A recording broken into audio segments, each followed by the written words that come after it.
Operation സിന്ദൂരിൽ India എന്ന രാജ്യത്തിന്റെ power എന്താണെന്ന് പാകിസ്ഥാൻ നല്ലപോലെ അറിഞ്ഞിട്ടുണ്ട്. ഇന്ത്യയുടെ തിരിച്ചടിയിൽ പാകിസ്ഥാനുണ്ടായ നഷ്ടം ചെറുതൊന്നുമല്ല. പാകിസ്ഥാനെ തകർത്ത് തരിപ്പണമാക്കിയിട്ടാണ് ഇന്ത്യ യുദ്ധം തന്നെ നിർത്തിയത്. പാകിസ്ഥാൻ ഇന്ത്യയിലോട്ട് പടക്കങ്ങൾ എറിഞ്ഞപ്പോൾ ഇന്ത്യ പാകിസ്ഥാനെ ഒരു സ്ഫോടനം അല്ലെങ്കിൽ ഒരു ധമാക്ക തന്നെ നടത്തിയെന്നതാണ് യാഥാർത്ഥ്യം. രാത്രിയിലും പാകിസ്ഥാനിൽ സൂര്യൻ ഉദിച്ചു നിൽക്കുന്ന ഒരു പ്രതീതിയാണ് പാകിസ്ഥാനിലെ ജനങ്ങൾക്കുണ്ടായത്. നിലവിൽ ഓപ്പറേഷൻ സിന്ദൂരിൽ നിന്നും ഇപ്പോഴും പാകിസ്ഥാൻ മുക്തരായിട്ടില്ല എന്നതാണ് നിലവിലെ യാഥാർത്ഥ്യം. കാരണം തകർന്ന തരിപ്പണമായി കിടക്കുന്ന അവരുടെ എയർബേസുകൾ ഉൾപ്പെടെ ഇപ്പോഴും പണിതുകൊണ്ടിരിക്കുകയാണ്. നിലവിൽ വീണ്ടും പ്രകോപനം സൃഷ്ടിക്കുന്ന ഓരോ വാക്കുകളുമായി അല്ലെങ്കിൽ ഓരോ പരാമർശവുമായി പാകിസ്ഥാന്റെ കരസേനാ മേധാവി അസീം മുനീർ രംഗത്ത് വരികയാണ്. ഏത് നിമിഷവും ഇന്ത്യ പാകിസ്ഥാനിൽ ഒരു ആക്രമണം നടത്തും എന്നത് മാത്രമല്ല, ഇപ്പോൾ അജ്ഞാതരുടെ ഒരു വിളയാട്ടമാണ് പാകിസ്ഥാനിൽ നടക്കുന്നത്. മസൂദ് അസറിന്റെ അടുത്ത ആളുകളെ വരെ അല്ലെങ്കിൽ അടുത്ത അനുയായികളെ വരെ അജ്ഞാതർ കൊല്ലുകയാണ് ചെയ്യുന്നത്. അങ്ങനെ നോക്കുമ്പോൾ താമസിയാതെ അസീം മുനീറിനെയും കൊല്ലും എന്ന കാര്യത്തിൽ യാതൊരു സംശയവുമില്ല.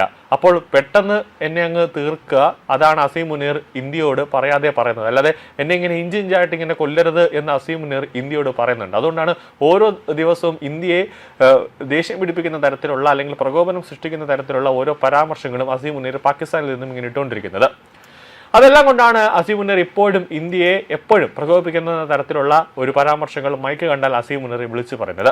പാകിസ്ഥാനെതിരെ ഭാവിയിൽ ഉണ്ടാകുന്ന ഏതൊരു ദുരന്തവും ശത്രുവിന് അങ്ങേയറ്റം വ്യാപകവും അപകടകരവും ദൂരവ്യാപകവും അതോടൊപ്പം തന്നെ വേദനാജനകവുമായ പ്രത്യാഘാതങ്ങൾ ഉണ്ടാകുമെന്ന് ഇന്ത്യയെ ഭീഷണിപ്പെടുത്തിയിരിക്കുകയാണ് അസീം മുനീർ. റാവൽപിണ്ടിയിലെ ജനറൽ ആസ്ഥാനത്ത് വ്യോമസേനാ മേധാവി air chief marshal Zaheer Ahmed Babar സിധുവിന്റെയും അതോടൊപ്പം തന്നെ നാവികസേനാ മേധാവി അഡ്മിറൽ നവീദ് അഷ്റഫിന്റെയും സാന്നിധ്യത്തിൽ നടന്ന പരിപാടിയിലാണ് മുഖ്യ അതിഥിയായി പങ്കെടുക്കുകയാണ് അസീം മുനീർ ഇന്ത്യക്ക് നേരെ ഭീഷണി മുഴക്കിയത്.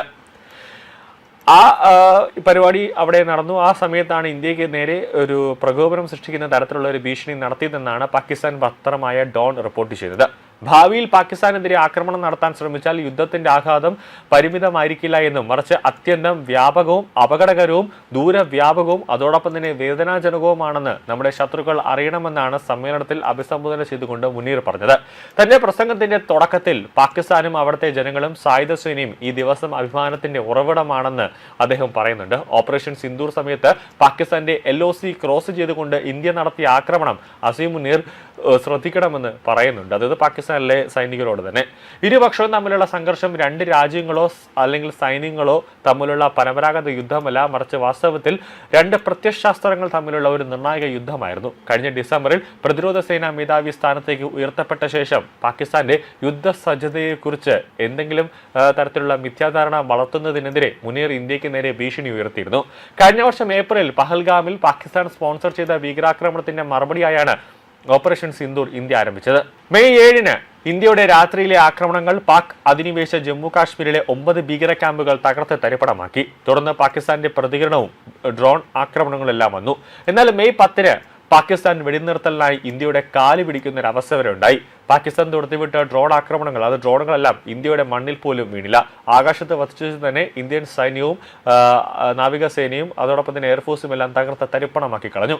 തിരിച്ച് അതിൻ്റെ ഒരു 8-ന്റെ പണിയെന്നോളം നമ്മൾ ബ്രഹ്മോസ് തൊടുത്തുവിട്ടാണ് പാകിസ്ഥാന്റെ തന്ത്രപരമായ എല്ലാ സ്ഥലങ്ങളും നമ്മൾ തകർത്ത് തരിപ്പണമാക്കിയത്.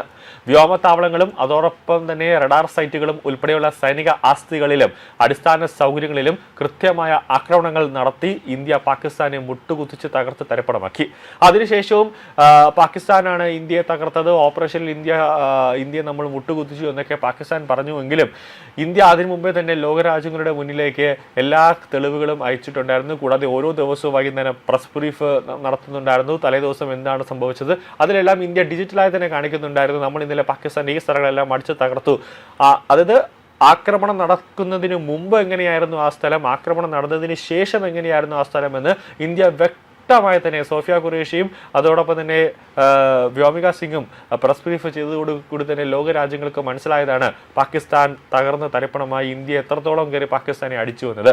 അതിൻ്റെ ഒരു കലിയും ദേഷ്യവും ഒക്കെ പാകിസ്ഥാൻ ഇപ്പോഴും ഉണ്ട്. എങ്ങനെയെങ്കിലും ഇന്ത്യയെ ഒന്ന് ആക്രമിക്കാനാണ് ഈ അസീം മുനീർ ഇങ്ങനെ നോക്കിക്കൊണ്ട് നിൽക്കുന്നത്. പക്ഷേ നടക്കില്ല എന്നത് ഏറ്റവും പ്രധാനപ്പെട്ട കാര്യമാണ്.